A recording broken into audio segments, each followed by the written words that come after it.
The storm had been raging for 3 days now.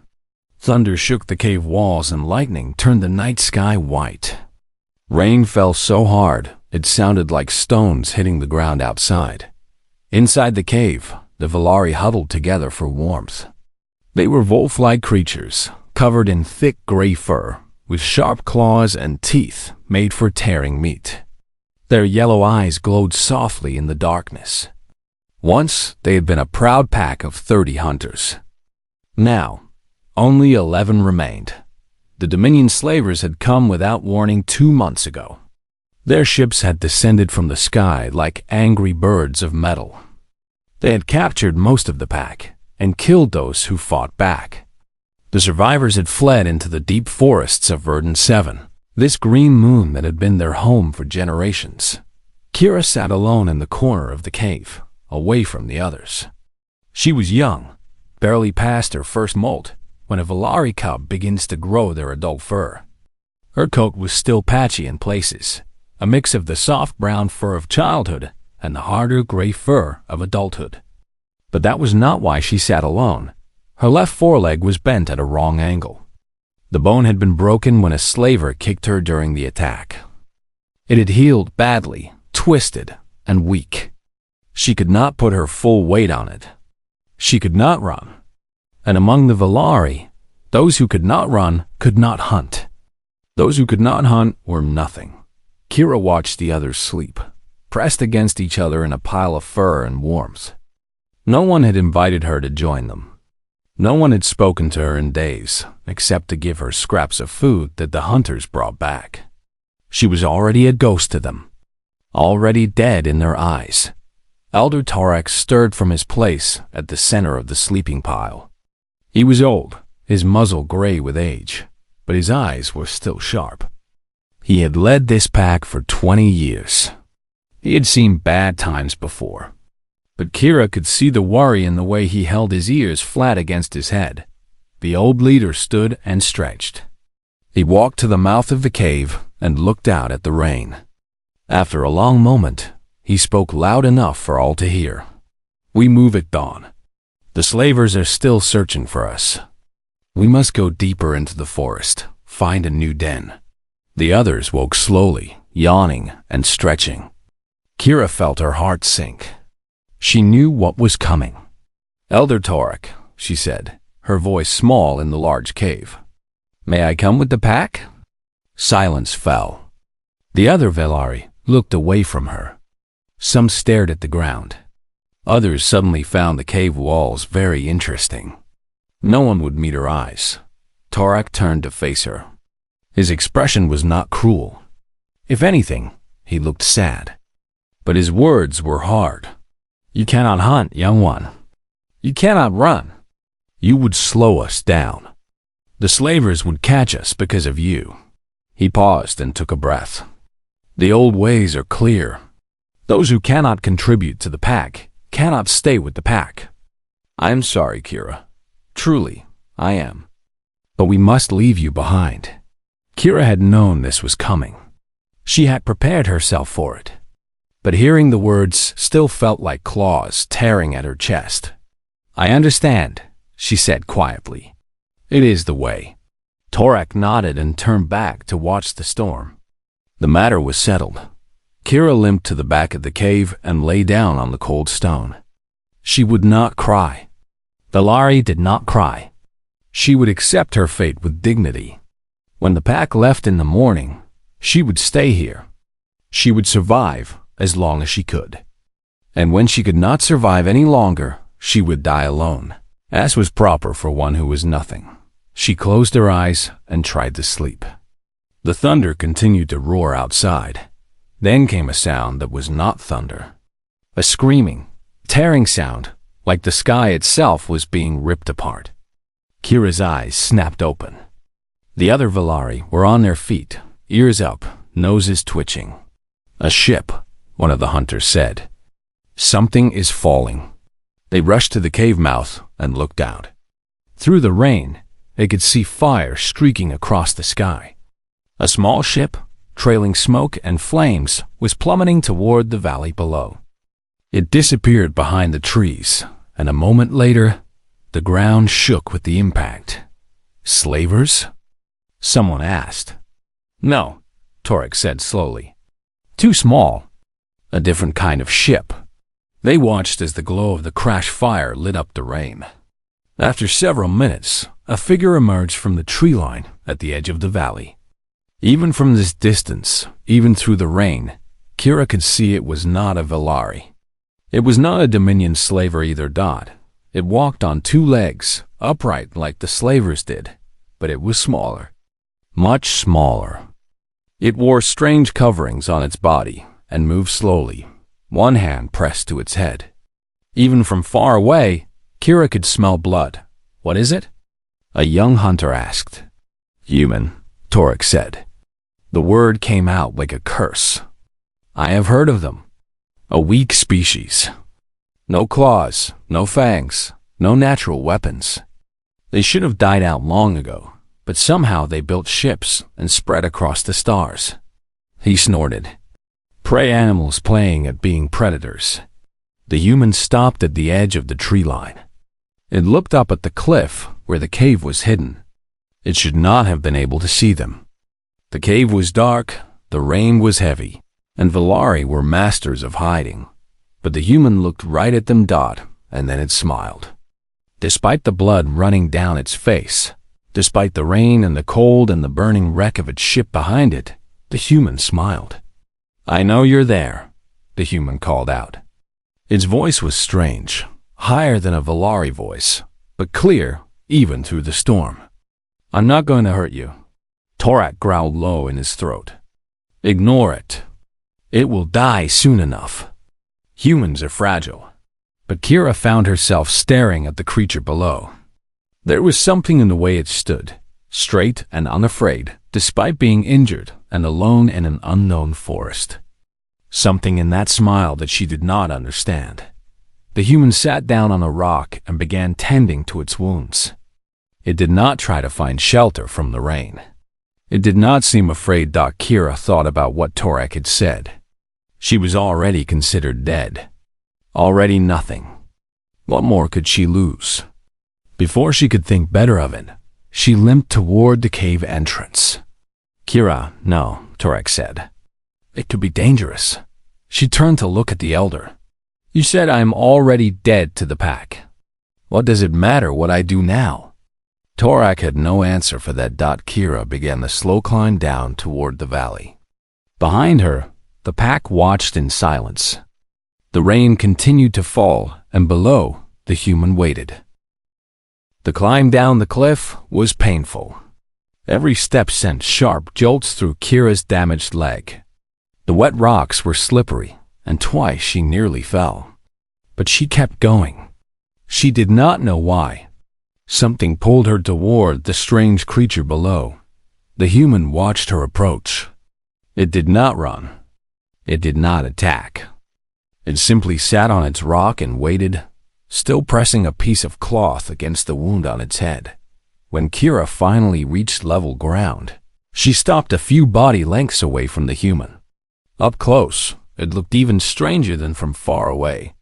Its skin was pale and smooth, with no fur at all except for a patch of dark hair on top of its head. Its eyes were brown, like tree bark, and they studied Kira with open curiosity. Hello there, the human said. Its voice was softer now that Kira was close. My name is Emma. What's yours? Kira did not answer right away. She was too busy studying this creature. Emma was small, shorter than even the youngest Velari hunter. Her body looked soft and weak.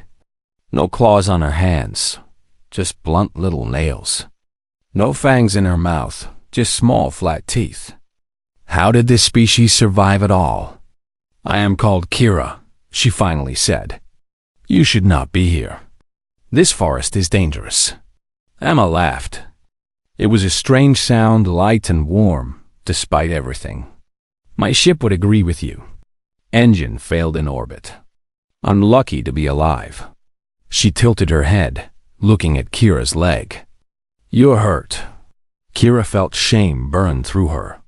She tried to hide her damaged leg, but it was impossible. It is nothing. An old wound. That's not nothing. That bone healed wrong. It must hurt you all the time. Emma stood up slowly and took a careful step toward Kira. May I look at it? Kira backed away. Why would you want to look at it? Because I might be able to help. Help? The word felt foreign in Kira's mouth. Why would you help me? I am nothing. I cannot offer you anything in return. I cannot hunt. I cannot run. I am useless. Emma's expression changed. Her eyes became harder, and her mouth pressed into a thin line. Who told you that? It is the truth. It is our way. Those who cannot hunt are nothing. Emma was quiet for a long moment. The rain had slowed to a light drizzle now, and the first light of dawn was beginning to brighten the sky. Finally, she spoke. Come with me to my ship. Or what's left of it. I have medical supplies there. I can make something that will help your leg. A brace, maybe even a replacement for the damaged parts. Kira stared at her. You can fix a broken body? We can try. Humans are good at fixing things. Emma smiled again. And for the record, you are not nothing. You're hurt. There's a big difference. Kira did not understand, but she followed Emma anyway. What choice did she have? The pack would leave at dawn. She had nowhere else to go. The crashed ship was a mess of twisted metal and burned parts. But Emma seemed to know exactly what she was looking for. She dug through the wreckage and pulled out boxes and bags, sorting through their contents with quick, sure hands. Sit here, she said, pointing to a flat piece of hull that had broken off. Let me look at that leg properly. Kira sat. Emma knelt beside her and began examining the damaged limb. Her touch was gentle, more gentle than Kira had expected from any creature. The bone healed at the wrong angle, Emma said. More to herself than to Kira. That's why it hurts and why you can't put weight on it. If we had proper medical facilities, we could re-break it and set it correctly. But out here, she thought for a moment. I can build a support frame. It won't fix the bone, but it will take the pressure off and let you use the leg more normally. She began working, using tools and materials from the wreckage. While she worked, she talked. You know, humans used to be prey too. A long time ago, back on our home planet Earth, we were small and weak, living on a land full of big predators with claws and fangs. Lions, tigers, wolves, bears. They were all bigger than us. Faster, stronger. Kira listened, curious despite herself. How did you survive? We almost didn't. Many times, we almost went extinct. But we had one advantage. Emma tapped her head. This, our brains.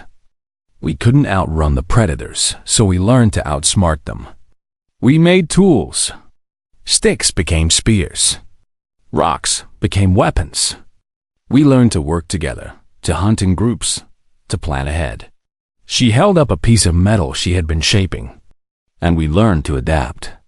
When something didn't work, we changed it. When we were hurt, we found ways to heal or to work around the hurt. We refused to give up. But you are still weak, Kira said. You have no natural weapons. Emma grinned. And that's exactly why we became dangerous. Because we had to be. Because we had no choice. We couldn't rely on claws or fangs, so we built something better. And eventually, all those predators that used to hunt us, they learned to fear us instead. She returned to her work on the leg brace. Hours passed. The sun rose higher. Kira could see the distant cliff where the cave was, and she knew the pack had probably left by now. They had left her behind, just as Torek had said they would. But somehow, sitting here with this strange human, Kira did not feel as alone as she had expected. Done, Emma said at last. She had built a framework of metal and strong fabric that wrapped around Kira's damaged leg. Try to stand. Kira stood. The brace held her leg straight and took the weight off the damaged bone. There was still some pain, but it was nothing compared to before. She took a step, then another. She was walking. Really walking. Not limping, not dragging her leg behind her. Walking. I cannot believe it, Kira whispered. Emma stood and stretched her back. That's just the beginning. The leg will take time to get used to. But once you do, I can teach you other things. Ways to hunt that don't require running. Ways to fight that don't require strength. Human ways. Why? Kira asked again. Why are you doing this for me? Emma looked at her with those strange brown eyes. Because where I come from, we have a saying. No one gets left behind. It doesn't matter if you're hurt or weak or different. Everyone has value. Everyone has potential. You just need someone to help you find it. She put a hand on Kira's shoulder. The touch was warm through Kira's fur. Your pack called you nothing. But I look at you, and I see someone who climbed down a cliff in the rain with a broken leg, just to meet a stranger. That's not nothing. That's brave. That's curious.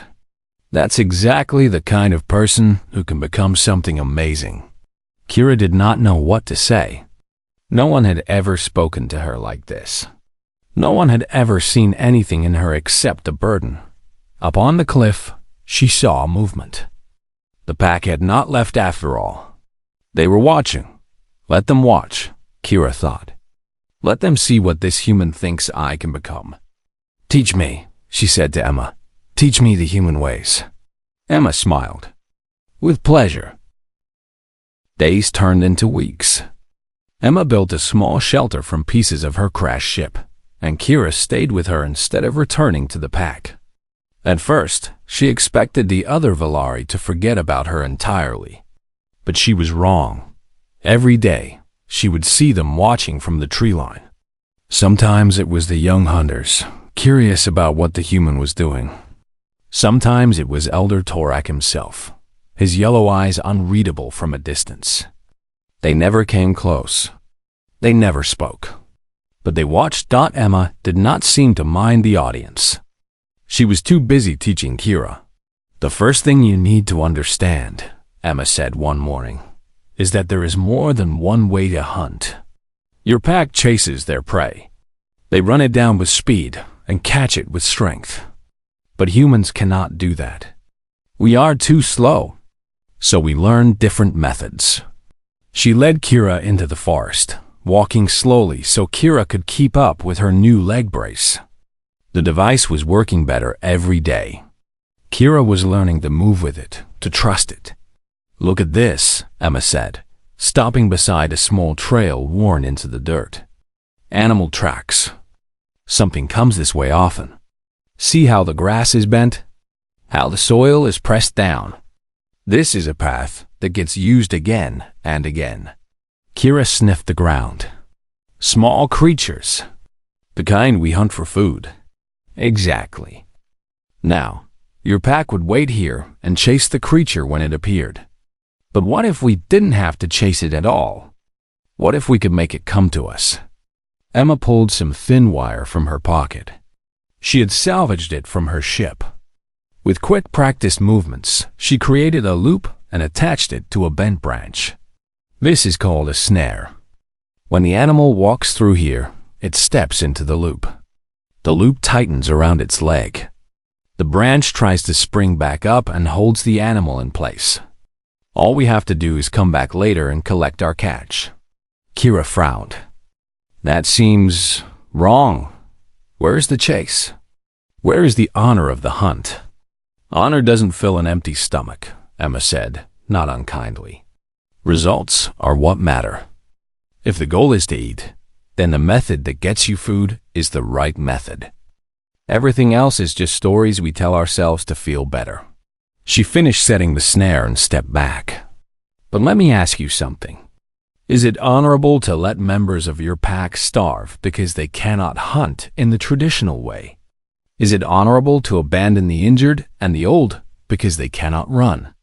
Kira had no answer for that. They set more snares throughout the forest that day. Emma showed Kira how to read animal signs, how to predict where prey would go, how to use the forest itself as a weapon. She taught her about deadfalls, heavy rocks balanced carefully that would fall when an animal triggered them. She taught her about pit traps, hidden holes covered with branches and leaves. Humans are what we call persistence hunters, Emma explained as they worked. We are not fast enough to catch most prey in a short chase, but we can walk forever. We can follow an animal for days, never letting it rest until it collapses from exhaustion. And when we cannot do that, we get clever. We make the environment work for us. On the third day, Kira checked her snares alone for the first time. Her heart was pounding as she approached the first one. What if it had not worked? What if Emma's methods were just foolish human tricks that would never succeed? But the snare had worked. A fat forest creature was caught in the loop, struggling weakly. Kira ended its life quickly, as was proper, and carried it back to camp. She had caught prey. Without running. Without chasing. She, the crippled cub that everyone had called nothing, had caught prey. She was so happy she wanted to howl. When she returned to Emma's shelter, she found that they had visitors. 3 young Valari hunters were standing at the edge of the clearing, staring at the dead creature in Kira's jaws. "How did you do that?" one of them asked. His name was Bram, and he had been one of the ones who refused to look at Kira after her injury. Now he was looking at her very closely indeed. Kira set down her catch. "Emma taught me human hunting methods, but you cannot run." I did not need to run. The trap did the work for me. The hunters exchanged glances. They looked confused and a little frightened. This was not how things were supposed to work. The crippled cub was not supposed to succeed. Emma emerged from the shelter, wiping her hands on a rag. "If you want, I can teach you too. These methods aren't just for people who can't hunt the normal way. They can help anyone. Your pack could have more food than ever before." The hunters backed away. "We do not need human tricks," Bram said, but he did not sound sure. They left, disappearing into the forest. But Kira knew they would tell the others what they had seen. Word would spread. Over the next week, more Valari came to watch. Some were curious. Some were hostile. But they all watched as Kira checked her traps every day and returned with food every time. Then came the morning when old Mira appeared at the edge of the clearing. She was the oldest female in the pack, so old that her fur had turned almost white. She could not hunt anymore. She survived only because her children shared their food with her, and everyone knew it was only a matter of time before she was left behind too. "Can you teach me?" Myra asked. Her voice was thin and tired, but her eyes were bright. "These methods of yours, can an old one like me learn them?" Kira looked at Emma, who nodded. "Yes," Kira said. "I can teach you." And she did. She taught Mira how to set snares and build traps. She taught her how to read tracks and predict where animals would go. Within days, Myra was catching her own food for the first time in years. Word spread faster now. A young hunter with a badly healed leg injury came to learn. Then a mother whose pups needed food while she was recovering from sickness. Then others. Elder Torak came one evening, just as the sun was setting. He stood at the edge of the clearing for a long time, watching Kira teach a group of 5 Valari how to build a pit trap. Finally, he spoke. "You have done something strange here, young one. Something I do not fully understand." Kira stopped her lesson and faced the elder. "I have learned to survive. I have learned that being different does not mean being nothing. Perhaps." Torak's eyes moved to Emma, who was sitting nearby, watching quietly. "And you, human? What do you want from us? Why are you helping?" Emma stood slowly. "I was stranded here by accident. But meeting Kira made me realize something. Your pack has the same potential that humanity had thousands of years ago. You just need someone to show you a different way of thinking. Our ways have served us for generations, have they? Then why are you hiding in caves, running from slavers? Why are you abandoning your injured and elderly? Those don't sound like ways that are serving you very well. Torak's ears flattened, but he did not argue. He could not. The truth was too obvious. The Dominion will find us eventually, Emma continued. Running will only delay the end. But if you let me, I can teach you more than just hunting. I can teach you how to fight back, how to stop being prey and become something that predators fear. The old elder was quiet for a long moment. Around him, the Valari who had been learning from Kira watched with wide eyes. I will think on this, Torak said finally. He turned and walked back toward the forest. Kira watched him go. Beside her, Emma put a hand on her shoulder. They'll come around, Emma said. They all will. They just need time to see what's possible. Kira nodded. She looked at her students, at the traps they were building, at the pile of food they had gathered using methods that would have seemed impossible just weeks ago.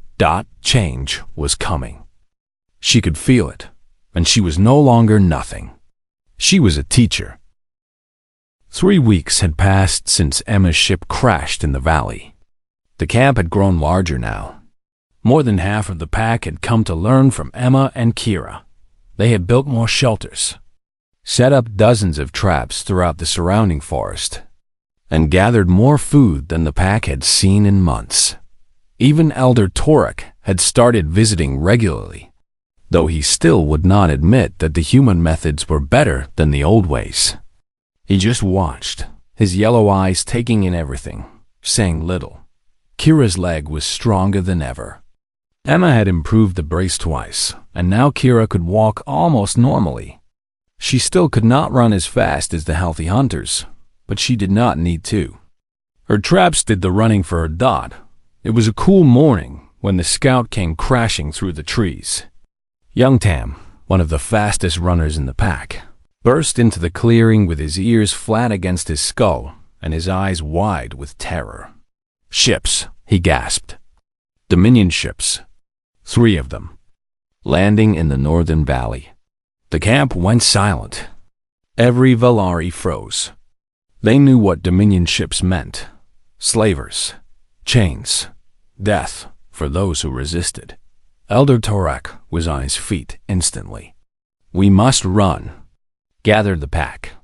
We go south, deep into the mountains where their ships cannot follow. And then what? Emma asked. She had not panicked like the others. She stood calmly, her arms crossed, her face thoughtful. You run to the mountains. They search for you. Eventually, they find you. And you run again. How long do you keep running? As long as we must, Torak said. It is the way. The way has not been working. How many of your pack have been captured or killed in the last year? Half? More? Torak growled, but he did not answer. The number was closer to 2/3. The Dominion does not give up, Emma continued. I have seen them before, on other worlds. They hunted a species called Tavreen for 50 years before finally capturing the last of them. Running delays the end. It does not prevent it. Then, what do you suggest? Torak demanded. We cannot fight them. They have weapons that shoot fire and metal. They have armor that our claws cannot pierce. They have ships and numbers and technology. We have nothing. Emma smiled. It was not a friendly smile. You have more than you think. You have the forest. You have knowledge of this land that they do not have. And you have me. She walked to the center of the clearing, where all the Valari could see her. I cannot make you warriors overnight, but I can teach you to fight like humans fight. Not with honor, not with pride. With everything you have, using every dirty trick my species learned in 10,000 years of refusing to die. Human tricks, one of the hunters muttered. What can your tricks do against their weapons? Let me tell you a story, Emma said. A long time ago, on Earth, there was a small country called Vietnam. A massive army invaded them, An army with more soldiers, more weapons, more technology. Everyone thought Vietnam would fall in weeks. Instead, the war lasted 20 years, and the invaders lost. You know why?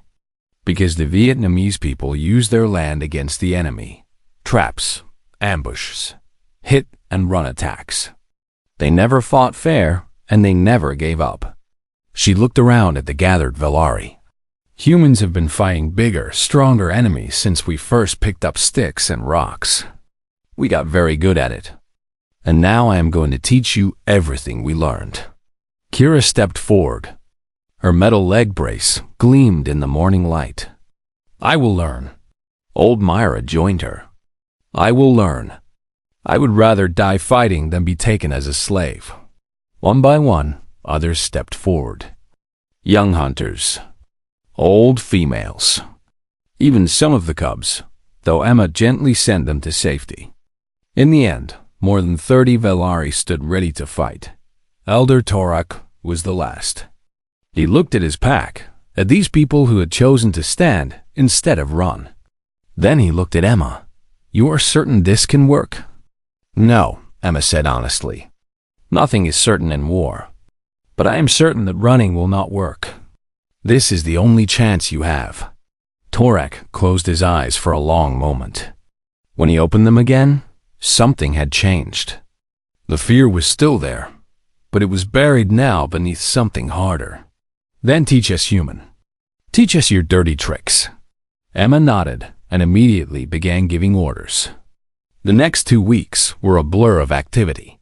Under Emma's direction, the Valari transformed their valley into a death trap. They dug pit traps along every approach, covering them with branches and leaves that matched the forest floor perfectly. They built deadfalls from heavy logs and boulders, rigged to drop when someone stepped on the trigger. They created snares and nets, some small enough to catch a foot and some large, enough to trap a full-grown slaver. Emma taught them to make weapons from the forest itself. Sharpened sticks became spears. Vines became tripwires. Rocks were gathered and positioned for throwing or dropping from above. She showed them how to coat wooden stakes with plant poisons that would cause terrible pain. But the most important lessons were about fighting itself. Never fight fair, Emma repeated again and again. Never attack from the front when you can attack from behind. Never face a stronger enemy directly when you can trap them or ambush them. Never stay in one place when you can hit and run. Make them afraid. Make them jump at every shadow. Make them spend so much energy watching for traps that they have none left for fighting. She divided the Valari into groups with different roles. The fastest hunters became scouts and messengers. The strongest became the strike force that would hit the enemy and retreat.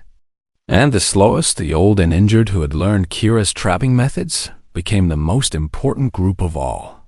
You are the trappers, Emma told Kira and her students. You will not fight directly.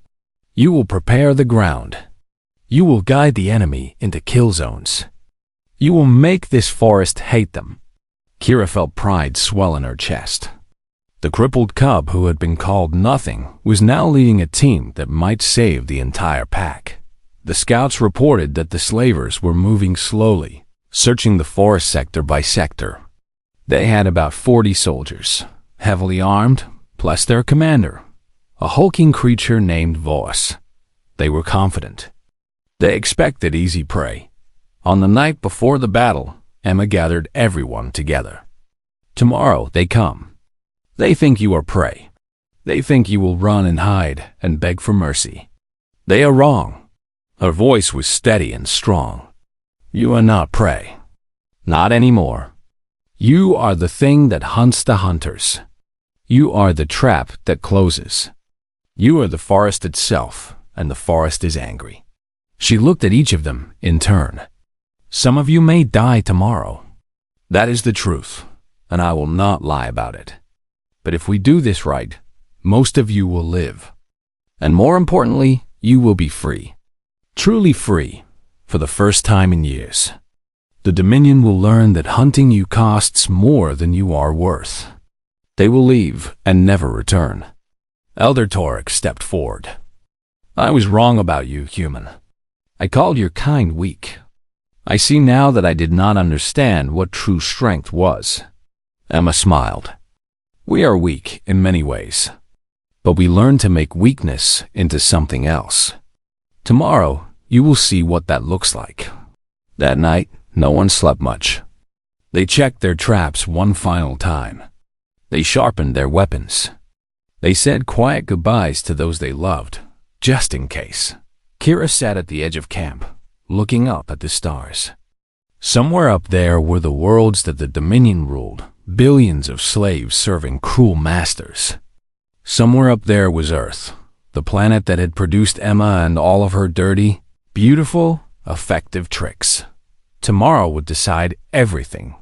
Tomorrow would show whether humans were right, whether the weak could truly defeat the strong. Kira touched her metal leg brace. She was ready. They all were. Let the Dominion come. The Dominion soldiers entered the valley just after dawn. There were 42 of them, tall and heavily armored, carrying weapons that could burn through stone. They moved in a tight formation, confident and careless. Why should they be worried? They were hunting primitives, animals that walked on four legs and could not even build proper buildings. Their commander, Voss, walked at the center of the formation.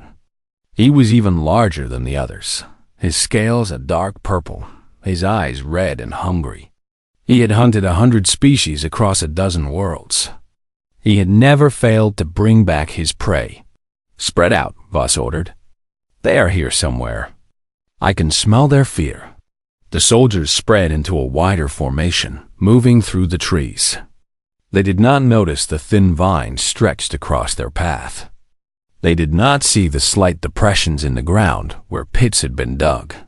They did not look up to where heavy logs were balanced on the branches above. The first soldier stepped on a trigger. The ground beneath him collapsed, and he fell into a pit filled with sharpened stakes. His scream echoed through the forest, then went silent. Before the others could react, logs came crashing down from the trees. 2 more soldiers were crushed instantly. A fourth was hit by a rock the size of his head, thrown from somewhere in the canopy above. Ambush! Voss roared. Form defensive positions. But there was no one to fight. The attacks came from nowhere and everywhere at once. Snares grabbed at legs. Tripwires sent soldiers stumbling into stake traps. Poison-coated thorns fell from above like deadly rain. The Valari did not show themselves. They struck from the shadows and vanished, just as Emma had taught them. Hit and run. Never stay in one place. Make them afraid of every step. Kira watched from her position on a rocky ledge, coordinating her team of trappers.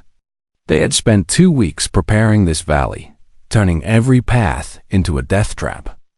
Now they watched their work succeed beyond their hopes. 3 more coming toward Trap 7, she whispered to young Tam beside her. Tell Group 2 to fall back and let them come. Tam nodded and slipped away through the rocks, moving faster than any slaver could follow. Below, the Dominion formation had collapsed into chaos. Soldiers were firing their weapons at every shadow, burning down trees, hitting nothing. The forest seemed to be alive with enemies, but they could not see any of them. Voss grabbed one of his officers. Where are they? How many? I do not know, Commander. They are everywhere. They are primitives. They cannot do this to us. But they were doing exactly this. The Valari, who had never fought a battle in their lives, were destroying an armed force using nothing but traps, terrain, and the human art of making stronger enemies feel helpless. Emma moved through the forest like a ghost. She had a spear in one hand and a bag of thrown weapons in the other, small metal stars she had made from shipwreckage. She was not as strong as the slavers, not as fast, not as well armed. But she had something they did not have thought. She had been training for this her entire life. Not specifically for this battle, but for the idea of this battle. Every human learned, from childhood, that the universe was full of things bigger and stronger than them. And every human learned that this did not matter. What mattered was refusing to give up. She spotted a slaver who had gotten separated from the others, stumbling through the underbrush in panic. She threw a metal star that hit his weapon, knocking it from his hands. Before he could retrieve it, 3 Valari hunters dropped from the trees and brought him down. "Good work," Emma said. "Take his weapon. Move to position 6. The hunters obeyed without question. They had learned to trust the human's tactics. Every order she gave seemed to lead to victory. At the center of the valley, Voss had gathered his remaining soldiers into a tight circle. Half his force was already gone, killed or injured, or lost in the chaos. He had never seen anything like this. Prey was not supposed to fight back. Prey was supposed to run and die. "We retreat," he said. "Back to the ships. We will return with more soldiers, with aircraft, with fire that will burn this entire forest." But when they turned to retreat, they found Valari blocking the path. Not attacking, just watching from the shadows with yellow eyes that glowed in the dim forest light. The message was clear. There would be no easy retreat. "Then we fight through them," Voss growled. "Follow me." He charged toward the watching Valari, expecting them to scatter. Instead, they faded back into the forest, drawing him forward. Voss did not notice the change in the ground beneath his feet. He did not see the thin sticks covering the hidden pit until he had already stepped on them. He fell, crashing down into a pit that was not filled with stakes, but with something worse. Nets. Tangled. Sticky nets that wrapped around his limbs and held him tight. He roared and struggled, but the more he moved, the more tangled he became. A shadow fell over him. Voss looked up to see a small figure standing at the edge of the pit. It was the crippled Valari cub, the one his scouts had reported on. She had a metal frame on her leg that gleamed in the scattered sunlight. "You," Voss snarled. "You are nothing. A broken animal." Kira looked down at him. There was no fear in her eyes. "I was nothing. Then a human showed me what I could become." She raised a sharpened stake above her head. It had been attached to her leg brace, a weapon Emma had built just for her. "My pack called me useless. They said I was dead weight, but this dead weight just helped defeat you." Voss tried to say something, but Kira did not let him finish. She jumped down into the pit, her metal leg driving the stake deep into his shoulder. He screamed around her. Other Valari appeared. They surrounded the pit, looking down at the trapped commander.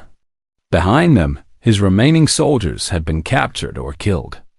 The battle was over. Elder Torak approached and looked into the pit. "Your soldiers are defeated, slaver. Your commander is captured. Go back to your masters and tell them what happened here. Tell them that this world is no longer easy prey." A few soldiers were allowed to flee, carrying word of what had happened. The others were taken prisoner or left for the forest to reclaim. By the time the sun set, the valley was quiet again. Emma sat on a rock at the edge of camp, cleaning a wound on her arm. It was small, just a scratch from a close call during the battle. Kira limped over and sat beside her. "We did it," Kira said. She still could not quite believe it. "We actually won." "You won," Emma corrected. "I just showed you how. The rest was all you. You showed me that I was not nothing. That is more than anyone else ever did." Emma smiled and put an arm around Kira's shoulders. "You were never nothing. You just needed someone to help you see that." Elder Torak joined them. The old leader looked different now. The fear that had haunted his eyes for so long was gone, replaced by something like hope. "I owe you an apology," he said to Kira. To you and to all those I called useless over the years. The old ways were wrong. I see that now. The old ways kept us alive for generations, Kira said. They were not wrong for their time. But times change. We must change with them. Torak nodded slowly. You sound like a leader, young one. I sound like a human, Kira said, and Emma laughed. In the days that followed, Emma repaired her ship with help from the Volari. They had salvaged parts from the Dominion weapons and equipment, enough to get her engines working again. You could stay, Kira said on the morning Emma was preparing to leave. You could lead us. Help us rebuild. Emma shook her head. You do not need me to lead you. You have already learned everything I could teach. And there are other worlds out there, other species who have been told they are nothing, who need someone to show them what they can become. She looked up at the sky, where her ship waited. But I will come back, and I will bring more humans with me, not to rule you or lead you, but to trade with you, to learn from you, to be your friends. That is what humans do. We find the ones who have been beaten down, and we help them stand up again. Kira touched her metal leg brace. Why? Why do humans care so much about helping others? Emma was quiet for a moment, thinking. Because we remember what it was like to be nothing. We remember being small and weak and afraid.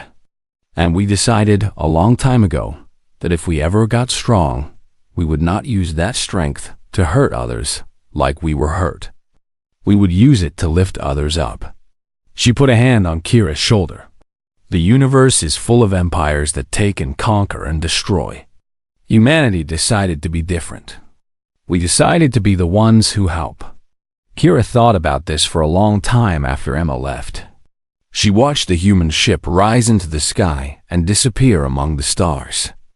She thought about everything she had learned, everything she had become. The pack gathered around her as she returned to camp. They looked at her differently now. Not as a crippled cub to be pitied. Not as nothing. As a leader. As a teacher. As proof that the weak could become strong. What do we do now? Young Tam asked. Kira looked at her pack, at the valley they had defended, at the future that stretched out before them. Now we prepare, she said. The Dominion will return someday. Other threats will come. We must be ready. We must teach others what Emma taught us. We must spread these ideas to every Volari pack, to every species that has been told they are nothing. She stood tall, her metal leg gleaming in the sunlight. The humans showed us our true potential. Now we must show it to the galaxy. Elder Torak nodded. And what is that potential? Kira smiled, showing her teeth. It was a fierce smile, T.